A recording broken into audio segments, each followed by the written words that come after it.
Let me talk about the biggest assignment of this course, which is the JFK assassination assignment. And of course, that's where 30% of your grade comes in. Now, if we click on the Unit 1 link here in what's called the Content Browser and go down to Activities, you can see that there are two assignments. The first one is called Debating the Past, where you learn about how historians work with the past, how they make decisions on what to believe and what not to believe. And this assignment is only going to take a week or so. You can look at the calendar to see the exact due dates.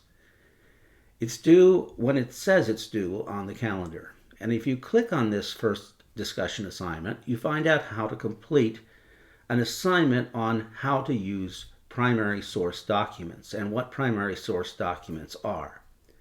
But I want to spend my time here talking about the assignment connected to this first discussion assignment, which also involves analyzing primary sources and which is worth 30% of your grade. And it's not due until April 20th. But I want to spend most of my time here talking about the JFK assassination assignment, which is also about analyzing primary source documents, because that's worth 30% of your grade, and it's not due until April 20th. The reason why I'm giving you so much time is because it's worth so many points.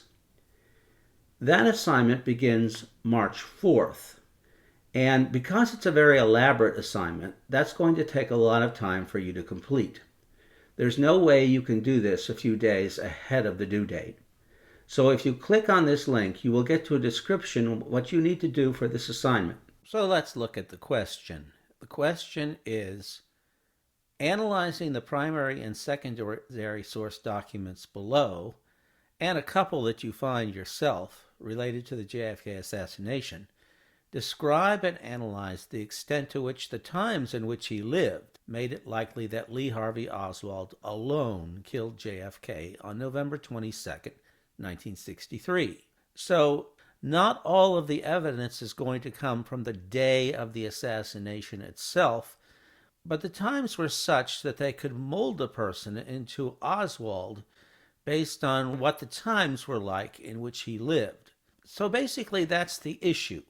You're going to have to find primary and secondary sources that show that Oswald could have killed JFK because of the times prior to November 22nd and the impact of those times on Oswald, and also the evidence that actually connects Oswald to the assassination on November 22nd. You can have more of one type of evidence or the other. It doesn't matter.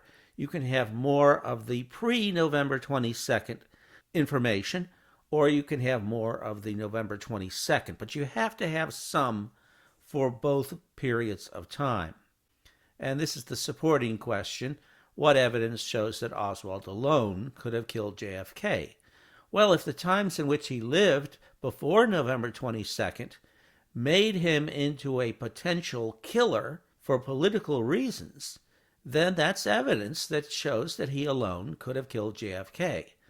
Obviously, the evidence on November 22nd could also tie Oswald to the assassination, so that is potentially relevant as well. So you'll probably focus on one of these three possibilities more than the others. You can say that all three were important, but if you say that one of the three was more important than the other two, then presumably most of the documents you present will be in support of that particular position.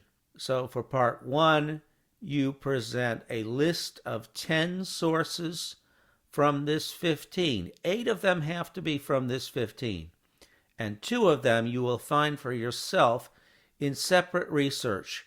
For example, on the Mary Farrell website, one of the videos shows you that site and helps you with the assignment. As you can see from this list, some of these sources have to do with before November 22nd, and some of the sources have to do with on November 22nd. For example, this one, 53 pieces of evidence on November 22nd, and the Zapruder film Reconsidered, among other ones. For example, Posner also focuses on November 22nd, as does this document. But all of the others are pre-November 22nd, so you'll want to keep that in mind. Now, there is a section of the assignment where you post the 10 pieces of evidence that you're planning to use in your essay to a discussion board by March 30th. And that allows me to know that you're working on this assignment, but it also allows me to comment on your list of 10. And these are 10 pieces of evidence you plan to talk about in your essay that you submit on April 20th. So naturally, those 10 pieces of evidence have to be relevant to the assignment, relevant to your position, and they have to be well chosen. But by posting these pieces of evidence that you're planning to use to the discussion board by March 30th, I will have a chance to comment on them and steer you in a different direction if you're picking any examples that are not helpful. So that's what you do on March 30th, and then by April 20th, you write a seamless essay that discusses these 10 pieces of evidence that have passed the test from the pieces of evidence discussion board phase of the assignment, but you write a narrative where you explain in depth how each of these items of evidence, these 10 items of evidence, support the position that you've taken. And so that's the assignment, and I think you'll enjoy it.